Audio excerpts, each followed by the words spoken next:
I'm sure a lot of you guys remember the old ceremonial hunting tradition of eating the heart out of the first animal you kill. Meat from those organs are among the most nutrient-rich foods on the planet. You can get those same benefits your ancestors craved via convenient daily capsules from Heart and Soil. Find out more at heartandsoil.co. And remember, use code Meateater for 10% off your purchase. There's nothing like snook hook sets at dawn or catching a tarpon in the moonlight. Find your next fishing trip made easy on fishingbooker.com and experience the magic of the Sunshine State or any other destination on your fishing bucket list. Book a blue water adventure in search of sailfish or go snapper fishing with the kids. With over 6,000 captains and trips to choose from, planning your next one just got a whole lot easier. Download the Fishing Booker app on the Google Play or App Store or visit them online at fishingbooker.com to book your trip today.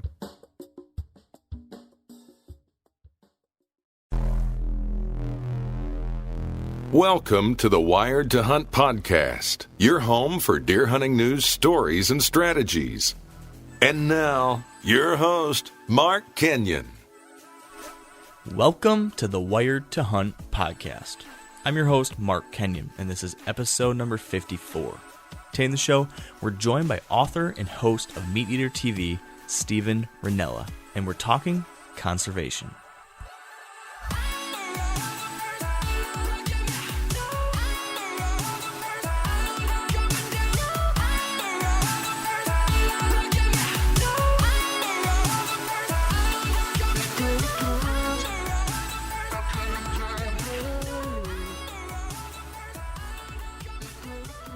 All right, welcome to the Wired to Hunt podcast. And as you might imagine, I'm pretty darn excited for today's episode as we're joined by Steven Rinella. Yes, Steven Rinella is on the show today, guys. Pretty excited about it. But before we get to that, I have another exciting announcement I wanted to share with you. And as you all know, the Wired to Hunt podcast is free to download and listen to. And I do everything I can to make sure that the podcast provides a huge amount of value to you, the listener. But that said, it unfortunately is not free to actually create this podcast and run the Wired to Hunt website. And so with that being the case, over the past few years, I've depended on a few like-minded companies that I trust to help keep Wired to Hunt funded and operational. Today, though, I'm excited that our longest-time partner, Sitka Gear, has decided to step up in an extra special way and has made an investment specifically in this podcast and you guys that will ensure that we can keep producing awesome free episodes for you all for a long, long time. And that said, as part of that, on each episode moving forward, we'll be featuring a short advertisement from Sitka. But advertisement really is a bad word for what we're going to be doing, as these super short pieces will simply be stories from me, interviews with other hunters, or behind-the-scenes insights from Sitka Gear employees. In short, this is going to be different than almost all ads you ever see on TV or hear on the radio. These are going to be fun, they're going to be short, and they're going to be informative. And today I want to kick that off actually with the story of how I was introduced to Sitka Gear. This all started actually back when I was just getting started with Wired to Hunt in the fall of 2009, I believe. And I had, at that time I was working for a tech company out in San Francisco. I was stuck in a little corporate apartment, and I spent a lot of time online looking at new hunting gear and anything hunting related, really. And I caught wind of a new hunting clothing company that was bringing high-tech mountaineering fabrics and processes to the hunting market. And they also had a really cool new digital camo pattern. And of course, as you know, that was Sitka Gear. Now, I was super intrigued, and over the coming weeks and months, I did a ton of digging around, did a lot of reading, a lot of researching, and finally I decided that I want to give this stuff a try. At the same time, though, I reached out to a new kind of digital acquaintance of mine, someone I met through Facebook, I think, and this person happened to have connections at Sitka. And I asked him if he knew of any way I could get a hold of someone at the company. And he ended up passing on the email address for Jonathan Hart, who is the founder of Sitka Gear. That was kind of incredible right off the bat, just the fact that I got the email address for the founder of this company. But, on top of that, I figured, being a snot-nosed 21-year-old kid at the time running this brand new blog, I figured reaching out to the founder of a company like that was a long shot. But I guess I was crazy enough to believe in that long shot because I did it anyway. And unbelievably, I got a response back from him. And not only that, but Jonathan, the founder, he actually offered to hop on the phone with me.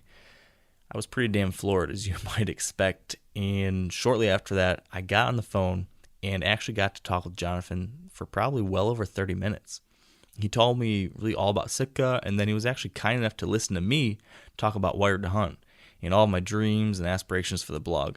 He asked me questions, he challenged me on my plans, and he even offered me some pretty helpful advice. And at the time, I really couldn't believe the time he was giving me. But looking back now, it doesn't surprise me one bit, as several years later, Sitka Gear was the first company to get on board with Wired to Hunt and help make this whole thing possible, and they've continued to support the Wired to Hunt Nation ever since. I tell you all this because I think this whole interaction with Jonathan and the company since, it's really indicative of the company that Sitka is and the people that work there, and it's a big reason why I love working with them. They are a bunch of guys and girls that are all about challenging the norms and supporting innovation, whether that be in the form of a new deer hunting blog or podcast, or creating really expectation-crushing new hunting gear. And that's why I'm so pumped for Sitka Gear to be partnering with us on the Wired to Hunt podcast. Now, all that said, moving forward, we'll have a short weekly segment from Sitka and occasional messages from other partners too, but I promise they're going to be unobtrusive, helpful, and hopefully really interesting. So I appreciate you hearing me out on all this and for supporting the companies that support Wired to Hunt. Now, though, it's time to get to the real matter at hand, and that's our interview today with Stephen Rinella.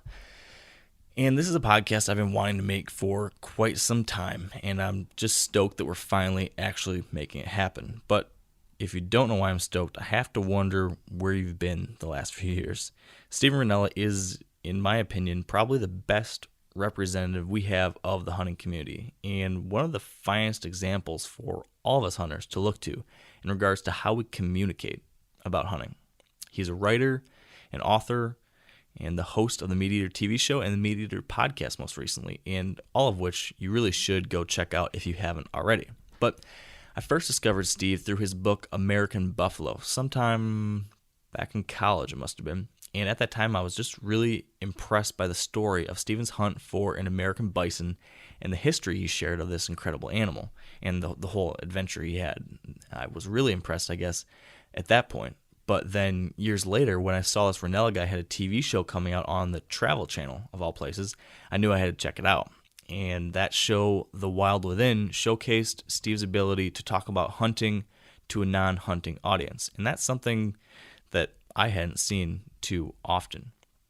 And really ever since, whether it be in his books, on his current show Meateater, or appearances on non-hunting podcasts like the Joe Rogan Experience, or articles he's written for non-hunting magazines like Outside, I've just been consistently, I guess impressed is the only word I can come up with Stephen's ability to communicate about hunting and conservation, which in our world today, with something like, I think it's 95% or somewhere around there of the U.S. population doesn't have any experience with hunting. Having that type of skill set and understanding is increasingly important to have. And that is why I'm so excited that we finally got to interview Stephen on the podcast. In my opinion, we all can learn a thing or two from this guy. And today, I think we will. Now, specifically, today I want to chat with Stephen about the importance of conservation and our responsibility as hunters to be active conservationists. But as you might expect, we ended up discussing that and a whole lot more. But without further ado, and before I bore you all probably half to death, I think we should just get Stephen on the phone. So, let's do it. All right, on the phone with us now is Stephen Rinella. Welcome to the show, Stephen. Thank you. Thanks for having me on. Yeah, this is something that a lot of our listeners have been wanting for a while. They've asked to have you on the show, and they wanted to hear from you. So I'm excited that we can finally do that. And as I mentioned to you before, I'm a big fan of your work, both the Meateater TV show and your books. But given that you're doing so many different things, you have a podcast, a show, articles, all that stuff. I'm kind of curious because I've faced the same challenge myself. When you're out at like a dinner party or something, maybe with your wife's friends, and someone asks you, what do you do? How do you answer that question? I used to, when I could get away with it, I would sometimes. Well, let me back up and say that it depends on who I'm talking to. Okay. Right. I used to say, if I didn't feel like having a big conversation about it with someone, I would say I was a tree surgeon. So, like, during graduate school, I worked as a tree surgeon, doing tree climbing, like I was a climber, So if I didn't feel like having a yak, a big old chat about it, I'd say that. And then people tend to not ask that many questions, It's like pretty self-explanatory. But now what I say, I really don't feel like getting into it. I'll say that I'll be like, I'm an outdoor writer, and I do a lot of work in television. And that sometimes will get me out of the conversation if I don't feel like really getting into a ton of detail. Mm-hmm. But if it's someone, if it's someone I enjoy talking to, yeah, I'll lay the whole thing out for them. But oftentimes you get asked that question almost like a formality, If people are like, "Oh, what do you do?" And it's like, this isn't a real conversation. We're having a fake conversation right now. Yeah. So I'll give you like a fake answer. Right. Like the older I get, the less I can handle small talk. You know what I mean? Becoming senile already. It's just like, yeah. It just is not like when I take my kid down to preschool, and you have to do like the small talky thing with the parents as you're dropping it off. I'm just like, I just can't anymore. I don't know why. I'm just too old. Yeah, I can definitely relate to that. Now, if I understand correctly, you used to live in New York, right? I've lived all over, man. But I just moved to Seattle from New York. So, see, I work on the road or from home, So it's not that vital to me where I live. I spend a lot of time traveling. And I kind of, I sort of like for our living situation, we kind of chase my wife's work. My wife works for a company and they moved her around and that affords a pretty nice lifestyle for, it's good for her to be happy because I'm gone a lot, Yeah. So it's like, it's hard for me to say like, oh yeah, let's move back to Montana and then I'll be gone all the time anyway, Right. So it's helpful to, for, to have everybody close to something.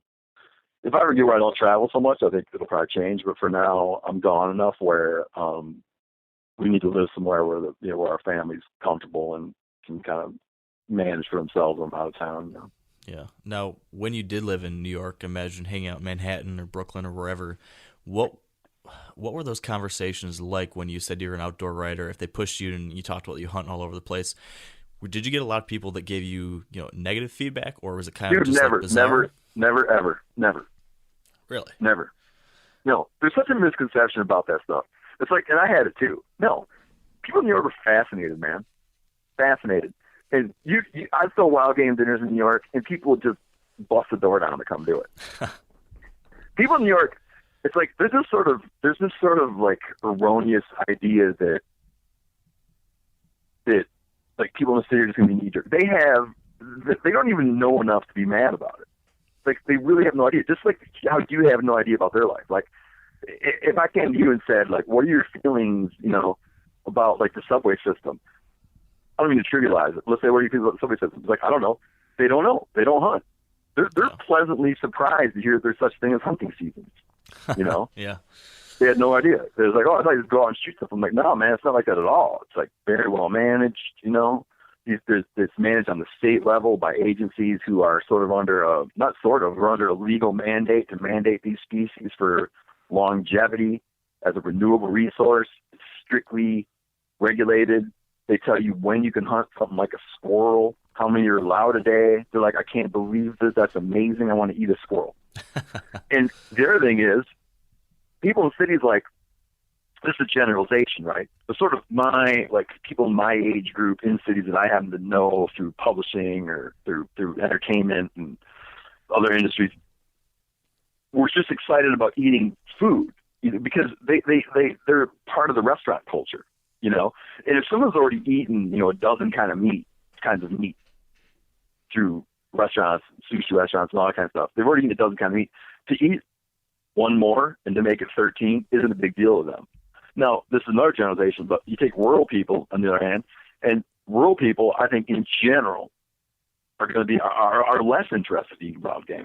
There's no mystique, because many of them have already had it. Like, they've had deer, they prefer beef, they've eaten their whole life. They've eaten beef, pork, and chicken. Mm-hmm. To add one or two more things to that list is a big leap. It's a 25% increase, you know? It just isn't like, it's just not what you'd think it's like. And the thing that surprised me too about urban stuff is I have, in my house, I have a lot of hides and skulls, okay? Hunting trophies, right? Mm-hmm. Animals that I hunted, the ones that get a prominent place in my home are hunts where I'm real proud of the hunt. I love the animal. It's like a great memory, you know? Like I give pretty strong billing to my Dall sheep skulls that were killed on self-guided hunts with my brothers, you know? Yeah. So I look at that and I'm like, man, that's like everything, right? That's the highlight of my hunting life right there. It's like that skull stands for so much. The mountains, the experience, just being exhausted, being uncomfortable, setting a goal, fulfilling the goal, right? I look at the skull and I see all that.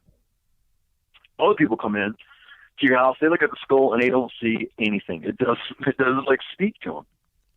But you serve them up some like Dall sheep ribs, dude, and they want to go, you know, because people are practical people, you know, it's like, it's so exciting to them. So I just never encountered that kind of stuff. And I just had this, you know, I hate terms like conservative and liberal because anyone that I prefer to hang out with generally isn't so easily summed up. Right. You know, I'm all over the place on issues. So, but anyways, I got a friend who lives in like in a famously liberal town of Madison, Wisconsin. Okay. He's not an easily summed up guy, right? He's an issue by issue guy. He doesn't, you know, live according to like a set of rules that someone told me he's supposed to live according to. And I was asking the same thing because he grew up on a dairy farm outside of Madison, now lives in Madison, big hunter. And I was saying, you ever catch a lot of flack for being a hunter? He sat there and thought for a long time. He's like, you know what? I can't think of one time. Wow. That I have ever had have ever been like publicly confronted. Now the internet's a whole other thing, you know. People come after me online a little bit, but never in person. The one time I actually had like a showdown with a guy was a guy that came to a book signing I did, and the guy at the end during the question period raised his hand and asked a very civilized question. So no, it's like I was always like pleasantly surprised, and I took a lot of urbanites on their first hunting trips, man. Some of them kind of proud of, you know. I mean, none of them became hunters, but they all were real glad they did it. Now, a lot of you guys are familiar with the old hunting tradition of eating, you know, some organ, the heart or a chunk of liver off the first animal you kill. I had that when I was a little kid, and it was a big deal.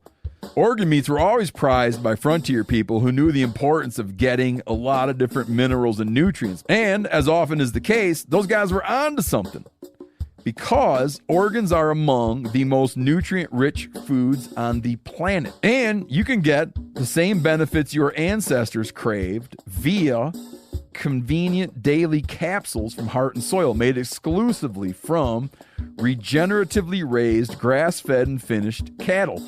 Heart and Soil's unique freeze-drying process means all those important nutrients are trapped in, ensuring you experience every one of the benefits of nature's superfood in a clean, convenient, taste-free capsule. Find out more at heartandsoil.co and make sure to use code Meateater for 10% off your purchase. That's heartandsoil.co. Use the code Meateater. There's nothing like snook hook sets at dawn or catching a tarpon in the moonlight. Find your next fishing trip made easy on fishingbooker.com and experience the magic of the Sunshine State or any other destination on your fishing bucket list. Book a blue water adventure in search of sailfish or go snapper fishing with the kids.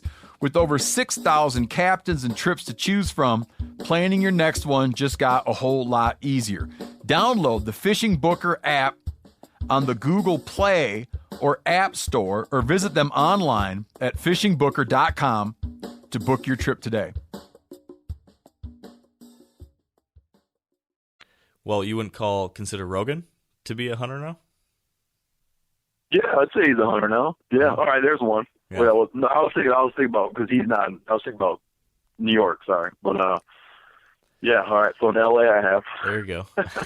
That's awesome. No, I think that's great. Being able to see that, being able to introduce people to that, and you know, I'm pleasantly surprised to hear that you had a similar situation. You know, I had my previous day job for a while. I lived in San Francisco, which, you know, going into that, I assumed was going to be very, you know, the people I'd be working with would be very anti-hunting and what I did. But same thing like you said. Everyone was just fascinated. They didn't know anything. And so, like you said, when you start explaining, you know, why we do what we do and how we do it, they're pleasantly surprised by it too. So I think people have. We're talking in such gross generalities. We should be shot, but let's just keep doing it for a minute. Right. I think that people have this sort of thing where if let's say you went up to your average, let's say you just went up to like 100 people in a city, okay, big city, New York, LA, and you gave them like a questionnaire and had one question on it, and it said like, is hunting for wild animals good or bad? Right? Is killing wild animals good or bad? You're gonna have the vast majority going to click the no box if you put it to them like that. Mm-hmm. Now, go and have an actual conversation. Give them a situation where they have an actual conversation with an actual hunter. Okay?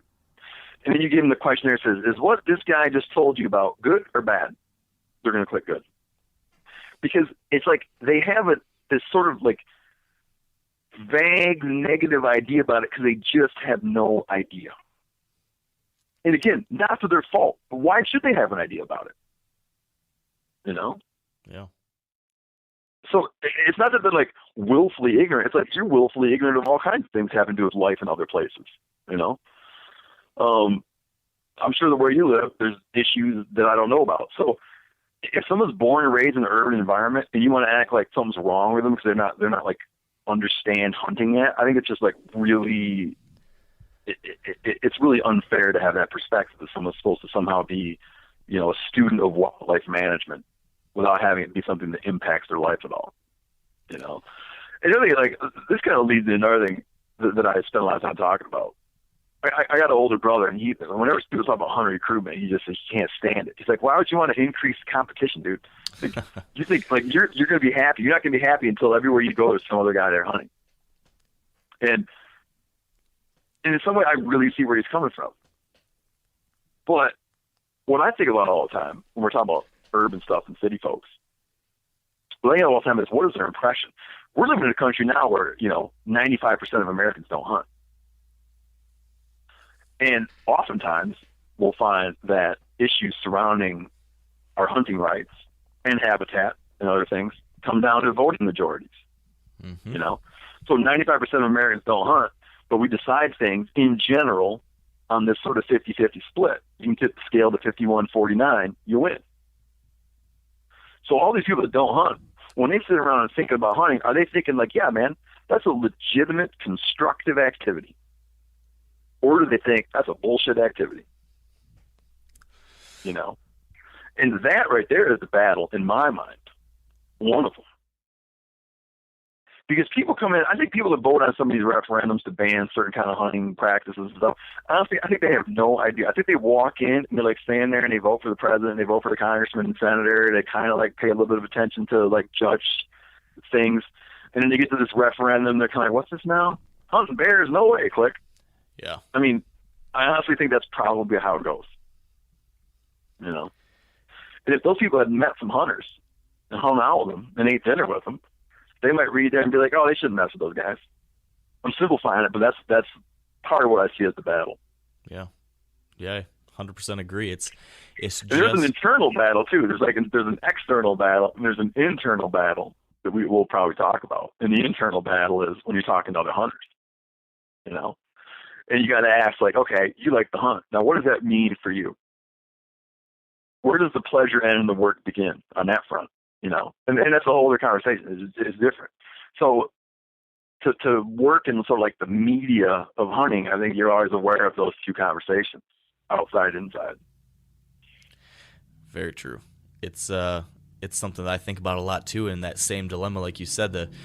Sure, from some standpoint, from a selfish standpoint, we might like to have more land to ourselves and more animals to ourselves, but like you said, I think the greater good really is having people that better understand what we're doing, and maybe someone want to give it a try, because when it comes right down to it, whether we like it or not, hunting is a privilege right now, and if people don't vote in favor of what we are privileged to do at this time, we could lose that someday. So it's important. Yeah, if you're talking about perfect scenarios, right? A perfect scenario would be that I was the only guy that hunted.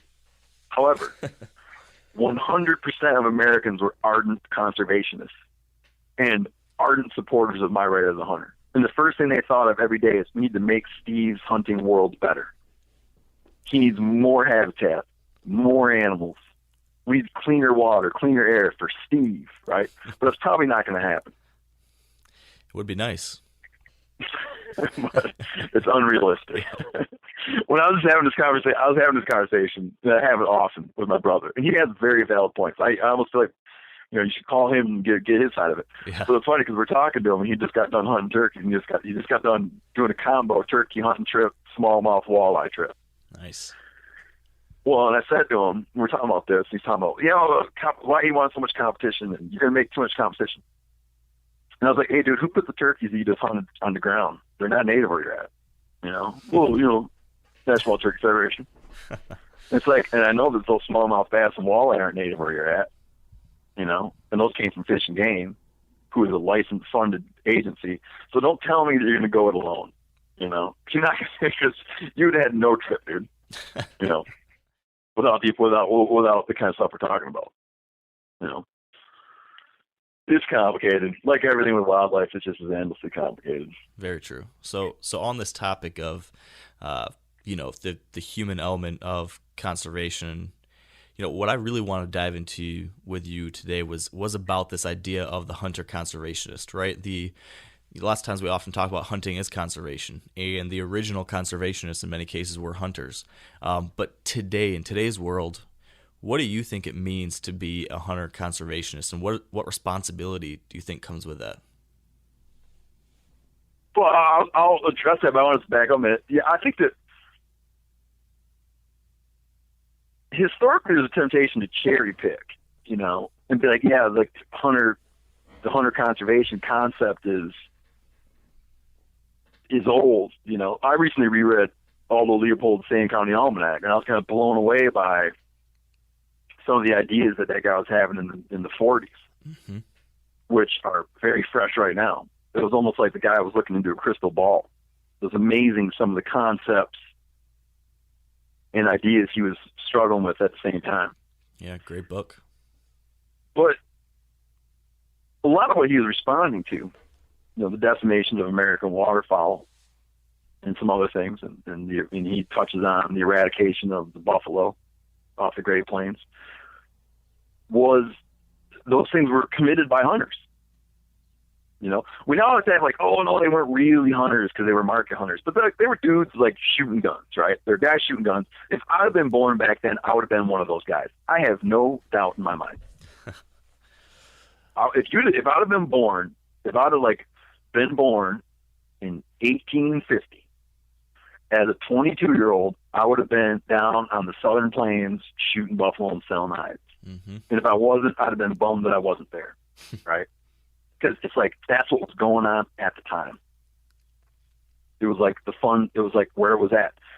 You can't expect people to be like Leopold and have this crystal ball where they can see the implications of their actions. And just to keep touching that for a minute, once they shot all the buffalo, so they killed the buffalo off the southern plains, and they went and hunted the northern plains. And the last big herd left in the U.S. was had this nexus of around Miles City, Montana. When they shot all those in the winter of 1881, 1882, they had no idea what they'd done. And later, it was said that a lot of the guys were still hanging around Miles City, knowing that there must be a ton more buffalo that would eventually come down out of Canada. Having no idea that they'd actually shot them all. So when I say that hunters committed all kinds of atrocities, I don't mean they set out and said hey Joe, let's go out west and extirpate a species from the vast majority of its terrain.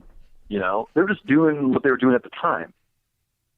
But I don't want to act like I think it's a little bit unfair to act like hunters and hunting has always been this great this great force for good, because it's always been where some people were not acting with restraint and were not exercising good judgment, or we're just blind to the future, you know? And some people were visionaries. Teddy Roosevelt, a visionary conservationist. Aldo Leopold, visionary conservationist. Sigurd Olson, visionary conservationist. William T. Hornaday, visionary conservationist, right? Guys that just got it, you know, hunter-conservationists. And I would say that same struggle still goes on today. No one right now is legally committing any kind of atrocity even remotely comparable to the eradication of the American buffalo. But I think that there are people out there who are operating on a take it while you can get it mindset. And I'm not even like so much blaming them. It could be the same things, like lack of education from your father, your grandfather about sort of the history of wildlife in America. It could be just that you just weren't raised in a situation where you're really asked to contemplate the future, you know? And then we still today have people who are saying like, hey man, let's step back and take a big look at what's going on. I like to hunt turkeys, okay? I like turkeys. What is it that allows turkeys to be on the landscape? Who is it that allows turkeys to be on the landscape?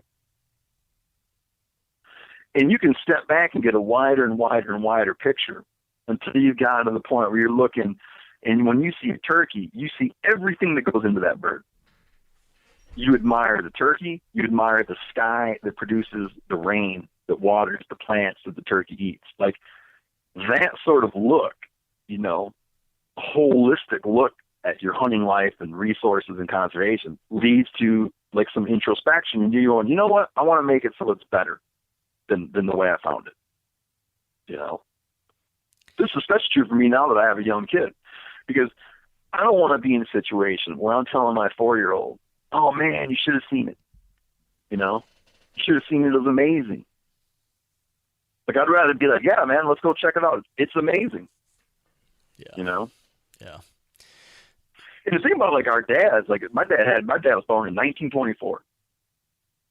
I definitely, thanks to the American Conservation Movement, I hunted and am hunting a much better landscape than my dad was hunting when he started out.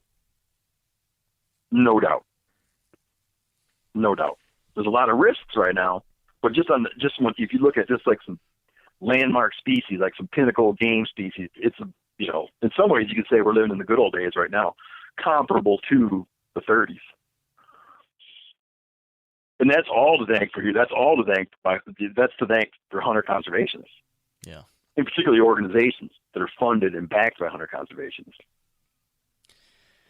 So what does that mean for the average hunter today then? If someone's listening, right, and is resonating with some of the things you're saying about looking at that larger ecosystem picture and how things impact what we're able to do now, you know, what can the average hunter do today or tomorrow to become a better hunter conservationist, to actually start working towards some of these greater good things? Is there any actionable steps that can be taken, or do you just need to become more aware?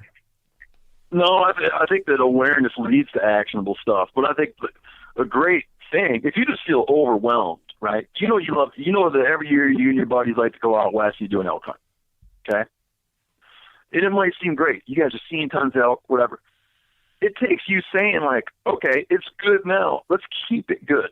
Who's working to keep it good?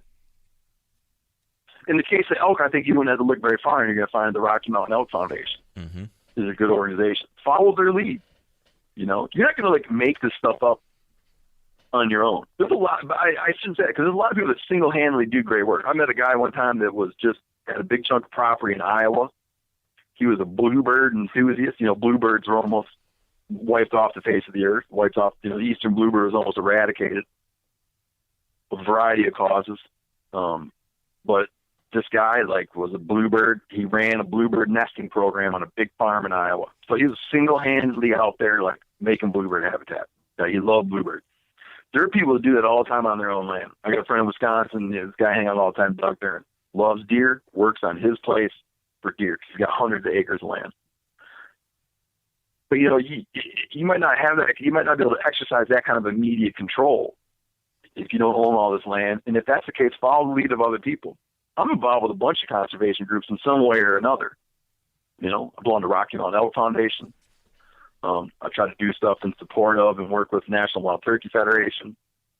I'm a public lands advocate. I believe in public trust wildlife, public trust lands. For that reason, I stay involved with backcountry hunters and anglers. You know, I think of the things that I care about and the things that I would like to see continue. Not just that I'd like to remedy, and there's plenty of those. There's wrongs that need to be fixed. There's wrongs that need to be righted. But there's also stuff that's good right now. It's good. Let's keep it good. Who wants to keep it good? Who wants to make it better? And then throw your support behind those groups. The other thing that we're constantly faced with, this is something I touched on earlier, or something that I alluded to earlier when I was talking about Aldo Leopold. Aldo Leopold was talking about in the 40s. He was talking about the U.S. has become like a hypochondriac about economic issues, where we're so fixated on the idea of our economic health that we're incapable of being healthy, you know? And what I'm getting to there is I think that there's some issues, there's some wildlife and conservation issues where you're just going to have to accept the fact that it's inconvenient. You know, having a healthy environment, having strong wildlife habitat, having good hunting and fishing opportunities is going to, at some point in time, come at a cost, at an economic cost, potentially, where you might have to sacrifice some immediate thing with like jobs right now, or some immediate thing with like construction money right now, in exchange for the long-term goal of having a healthy environment. You know? And that's difficult for people to do. People look at elk reintroductions and they're worried, you know, who's worried about elk reintroductions is car insurance companies. They don't want to pay all those premiums off for people smacking the giant elk out on the road, right? Yeah. It's like an inconvenience thing. Buffalo outside in the greater Yellowstone ecosystem coming outside of Yellowstone National Park. It's inconvenient. They smash your fences. They eat grass. It could go to cattle. It's just like at some point in time, you're always faced with the idea that a little bit of it is going to be inconvenient. And people go through a lot of these mental gymnastics, I think, of talking about, you know, the economic impact of hunting and fishing. And I'm like, yeah, that's great. I'd love to hear all those figures, and I support that kind of research. But you know what? If you told me that having clean air and water cost money, I would still think it's a good idea. Stephen makes a great point here, and I'm curious to hear more. But first, we need to take another quick second to thank one of our partners for their support of this episode of the podcast, and that is Huntera Maps. You've probably seen their logo on our site, but maybe you still don't know what they do. Well, Huntera Maps is a company that creates super high-end custom physical maps, like the kind that you hold in your hand, that incorporate aerial imagery with terrain data that actually allows you to see the structure and ups and downs and stuff of the terrain on your aerial image. The maps are just gorgeous, and they're really high-quality paper if you get a field map printed out, and you can actually get these in several different sizes. A small field map that's easy to take out with you when you're hunting, or in much larger versions that maybe you want to put on your wall at hunting camp.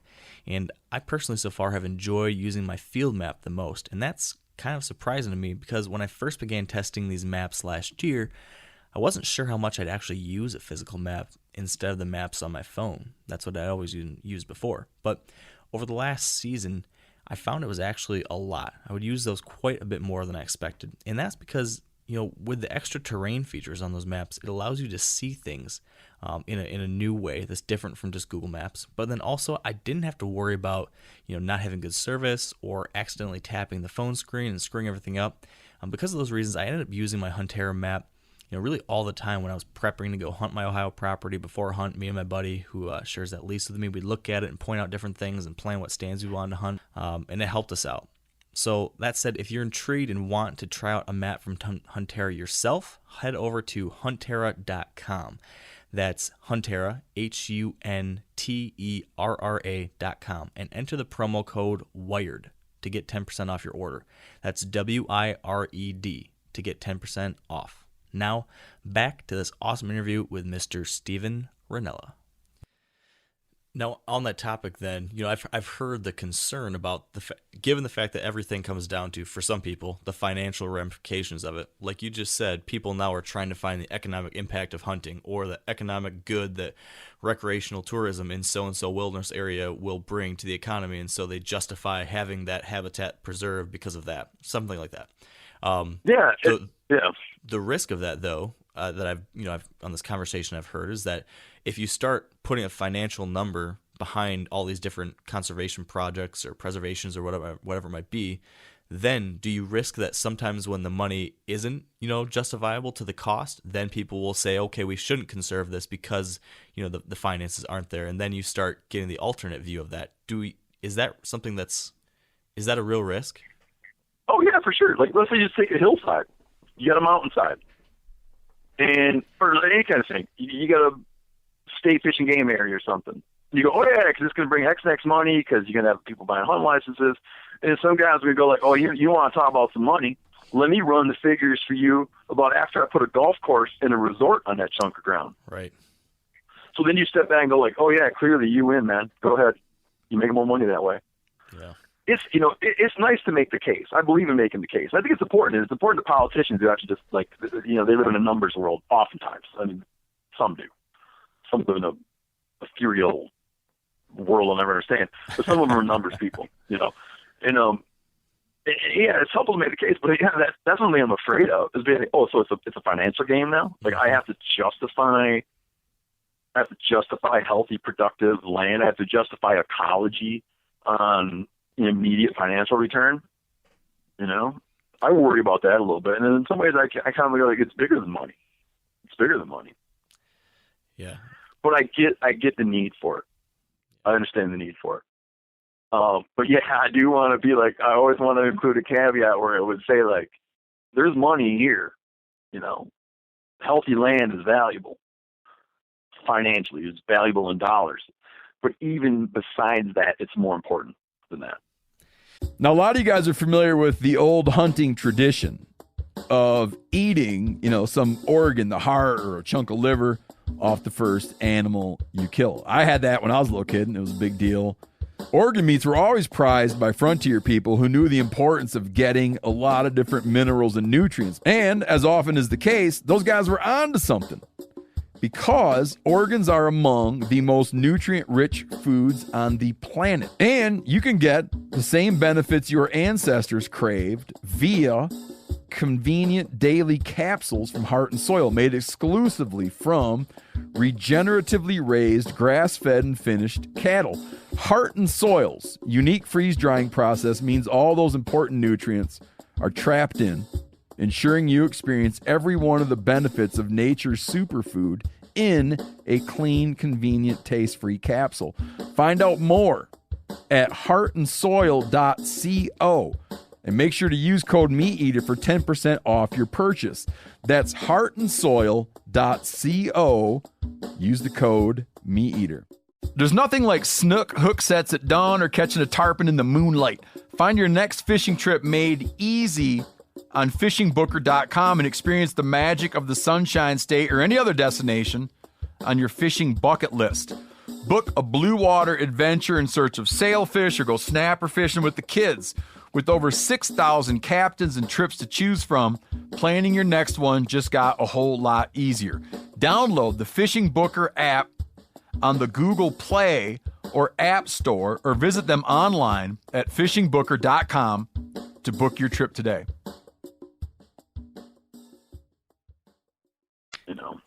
And that's the challenge, is how do we communicate that to the people that aren't out there actually, enjoying time in these places or with these animals, because like we've talked about, there's a lot of people in urban settings that never actually experience that other than watching on TV. Yeah, or something.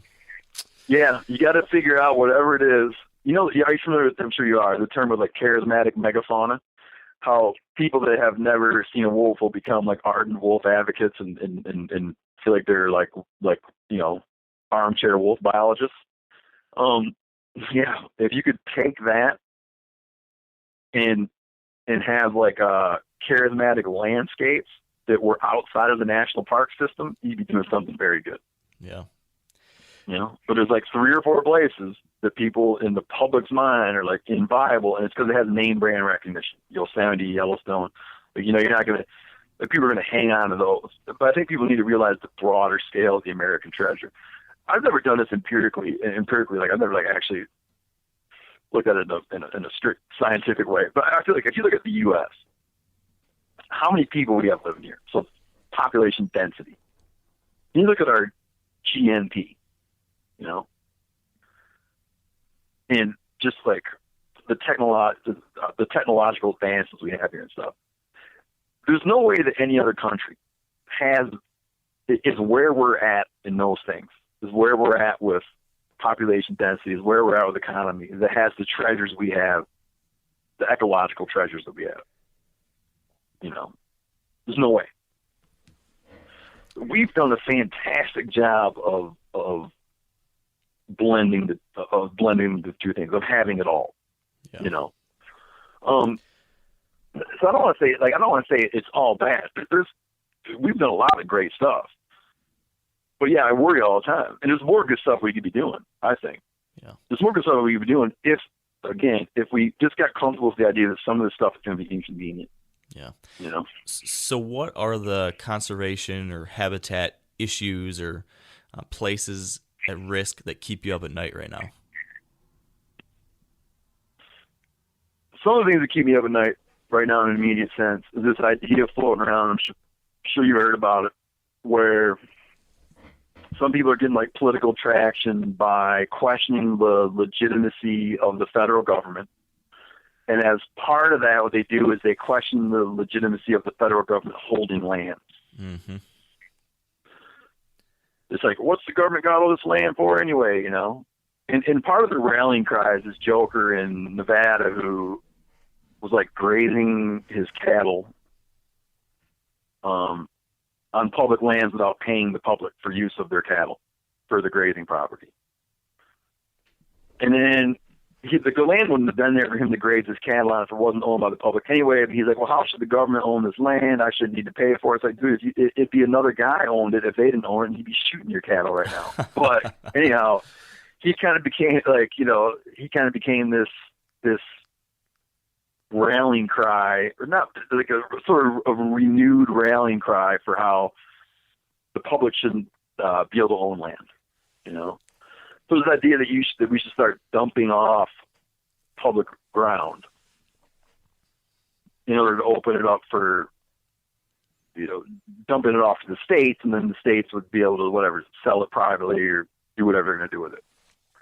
No one's really hashed it out yet, but that to me right now keeps me up at night. Like, I was talking to my brother, and there's an area near him, Gallatin National Forest. It's like, is there honestly a guy who drives by Gallatin National Forest and he's like, oh, I just wish that was privately owned? There must be. For whatever reason. Yeah. That's a big issue right now, is this like silly idea that we shouldn't have, that it's wasteful to have good land open to the public. So I've been talking about this issue a lot too with some people online and sharing different articles about it and whatnot. And, most of the talks right now have been about state governments trying to reclaim control of the public lands from the federal government. And then they're saying that the state government could run it just as well. Now, I get people commenting back saying, well, what's wrong with the state government managing it? Why couldn't the state handle it just as well? I've got a lot of opinions on that, but I'm curious what your thoughts are on why is that a bad idea? Because I believe in, like, I'm an incrementalist, or I believe in incrementalism, okay? I look at small steps that, to me, paint a picture for a broader trend, okay?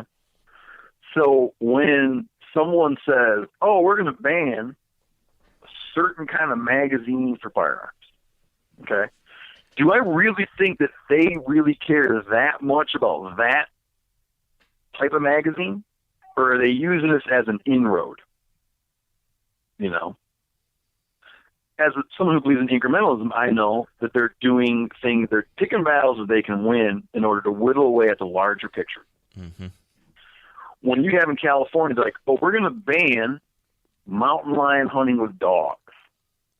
And we'll get that passed. Okay, we got that passed. Next year, we're going to just ban, now that we got the dog thing taken care of, we're going to ban hunting mountain lions at all. Okay, we got that taken care of. Next step, ban hunting anything with dogs. Get that taken care of. Like, that's how stuff moves. Okay? And I think it's always important when you care about something to look at what are the private conversations that these people are having. What are the private conversations? When they're sitting around drinking cocktails in private, the money that's behind these kind of movements, what are they really shooting for? I would argue that anti-gun people are shooting for a gun-free country. They feel somehow that the country would be better off if people weren't able to own guns. That's what I think they're really after. Okay? I think that the people in California who are backing these things to ban little aspects of hunting, when they're sitting around and having drinks together, I think what they're really after is you shouldn't be able to hunt. Okay? The privatization thing, I think, is coming out of this just like this condemnation and disrespect for federal land management. They're really coming out of a thing where they're like saying, like, everything that Theodore Roosevelt stood for, I stand against. That's what I think they'd like to see. Okay? So if I'm in my mind, I want to head them off at the pass because I know what they're gunning for. They're gunning for this idea that they want to make a unit out of federal land management because they hate the idea that there's some stuff they just can't do. That there's some land they can't graze, there's some places they can't run four-wheelers, and it drives them nuts. And the most immediate, quick step in the right direction is to try to, like, the most quick, immediate step to get around regulation is to try to get it put into a different situation, a different management strategy. If I honestly thought that what the real goal here, the real goal was to put things in the state management because the states were going to manage it better and be better ecologists, then I'd be like, yeah, this is a great move. But I just don't think that's what's going on. Yeah. I think there's a strong risk, too, of those states, you know, looking at the economic value of that land if they had control of it, too, and then beginning to lease it off or sell it off to the highest bidder as well. Of course, man. That's like, I feel that that's like, if you track down the real money that's pushing for this, you know, there's people who got a gripe about something that they wanted to do and they're not able to do it. There was an instance where, when that thing was going on in Nevada, I can't remember the guy's name. He wanted to be a little bit crazy, and everybody sort of distanced themselves from him. But there was a thing going on at the same time where there's some BLM land, and they found an archaeological site on the BLM land. Okay? And so they closed down a road in the canyon because they wanted to do an excavation on this archaeological site, an Indian encampment. So they closed down the road because they didn't want to get driven on. There's a bunch of guys show up down there on quad runners and bust the gate open, and just as a show of force, go in there and ride all around on the archaeological site. Jeez. So it's like, what really did you care about? You know, it's a shame. like what keeps that guy up at night? I don't know. I just can't get into it. So so much of these little like flashpoints and stuff, I'm just very suspicious of this whole thing. You know, I'm very suspicious of this whole thing. I'm suspicious of the people who feel like they have something to gain from it. Yeah, I think rightfully so. There's a lot to be suspicious about there. But in 100 years, good wildlife habitat, there's probably going to be less of it, you know, and we're going to be even more glad that we hung on to it. And I don't care, and I don't mean financially glad. Spiritually glad, whatever word you want to put to it. Emotionally, spiritually, whatever. We're going to be very happy that we afforded some level of protection for our hunting and fishing grounds. You know, there's some good cases where we're making more, but we're losing a lot more. Yeah, 100% agree with that. Now, I know you've got some time constraints, so I want to try to wrap this up here pretty quick. But one last question, I guess. I know you have an upcoming speaking engagement at the North American Deer Summit. And, you know, the North American Deer Summit is being put on by the National Deer Alliance, which really came out of the fact that over recent years, you know, the mule deer populations out west have been dropping for quite an amount of time now. And whitetail populations in some areas recently are starting to see that trend too. So now we're bringing people together and stakeholders to talk about what's going on here. From your perspective and from your experiences, what do you think's going on here, and is there anything we can do about it? You know, man, like the thing I follow most, I grew up on whitetails. I grew up in Michigan. But I love mule deer, man. Like, the one animal I'd like to get a big one of someday is a mule deer. If I could, and I've hunted a lot of mule deer. It's my favorite thing to hunt is mule deer. And someday I'd like to get just a giant and hang it on my wall and be like, there's a giant mule deer. That's just like what I want. Yeah, I keep telling people, if I ever get a big mule deer, I'm just going to sell all my hunting equipment and quit hunting and just sit around staring at it. Rather than going hunting, I'll stare at my big mule deer, you know, after I've eaten them.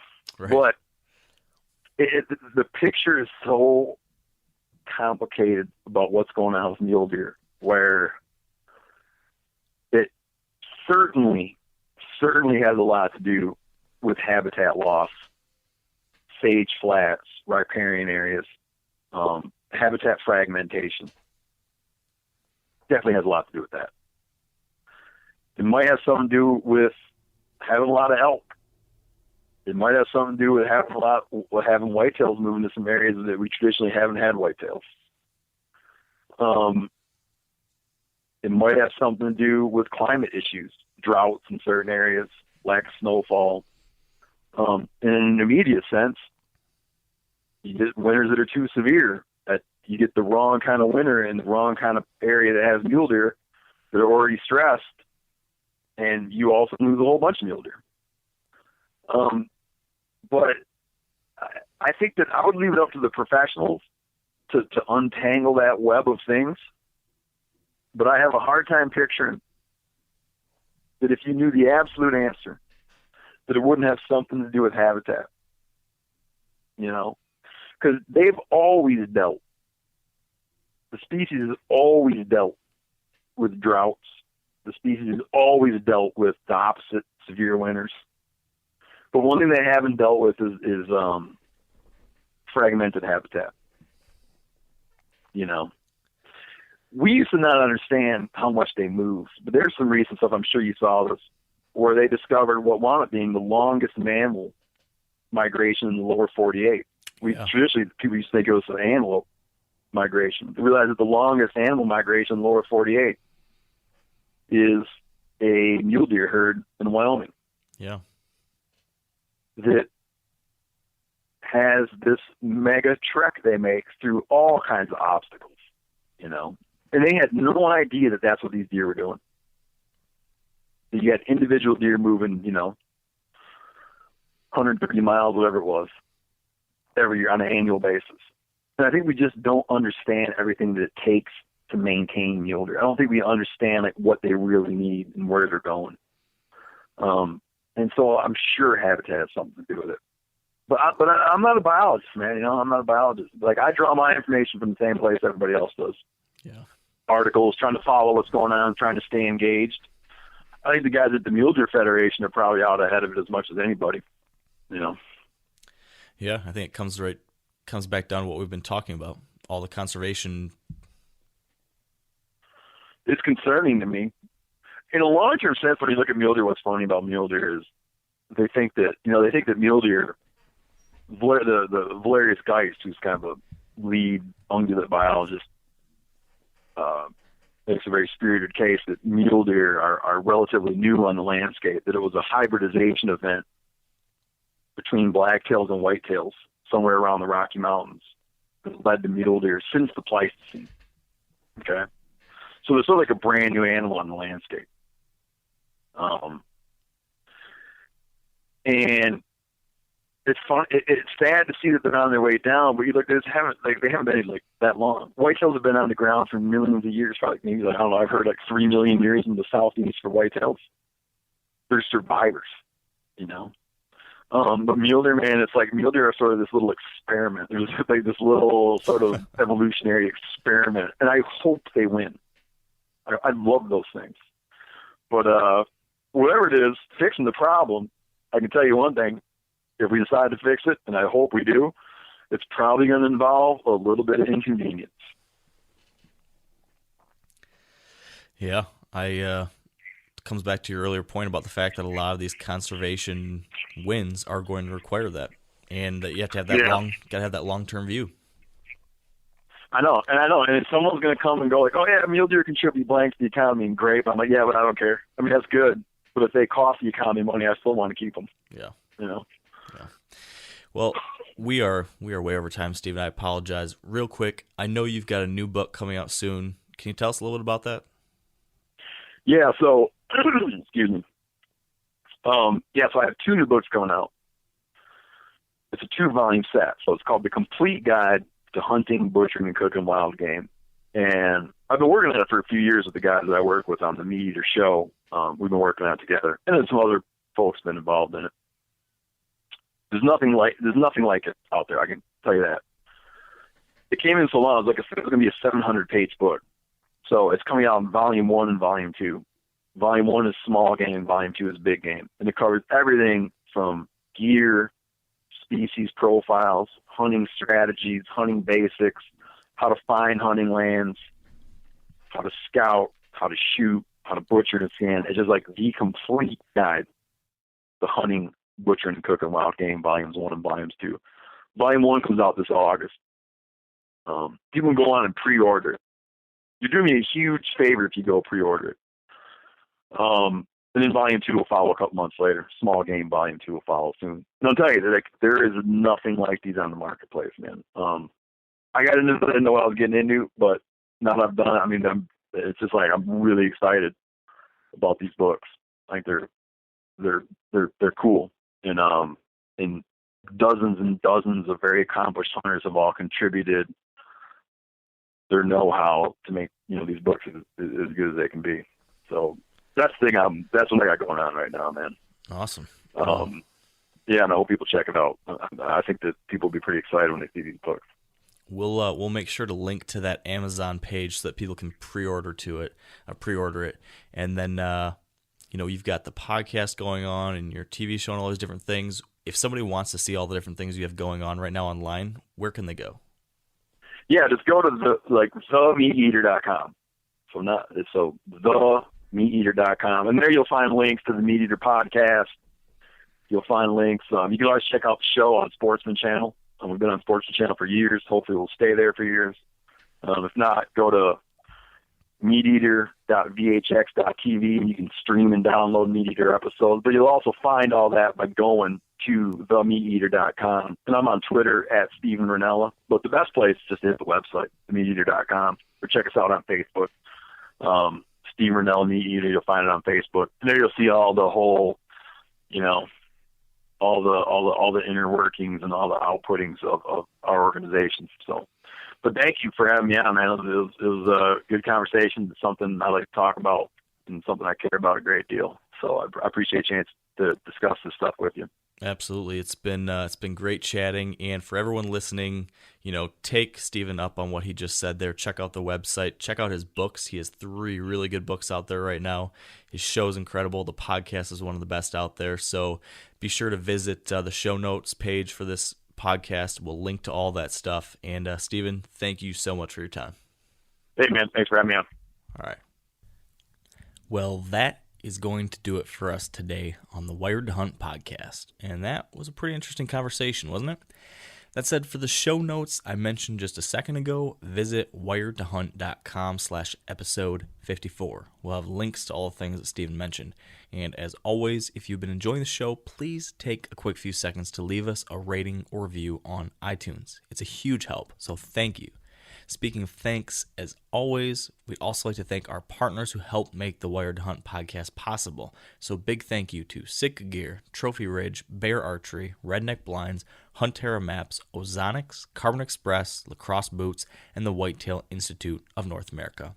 And finally, thank you to all of you listening in today. If you're new to the show, welcome. And if you're a longtime listener, thanks for sticking with us. I hope this episode inspired you to think just a little bit more about our responsibility as conservationists, and maybe it's even got you thinking about ways you might be able to make a personal difference. I know it certainly got me thinking about that. So with all that said, have a great week, enjoy the great outdoors, and stay wired to hunt.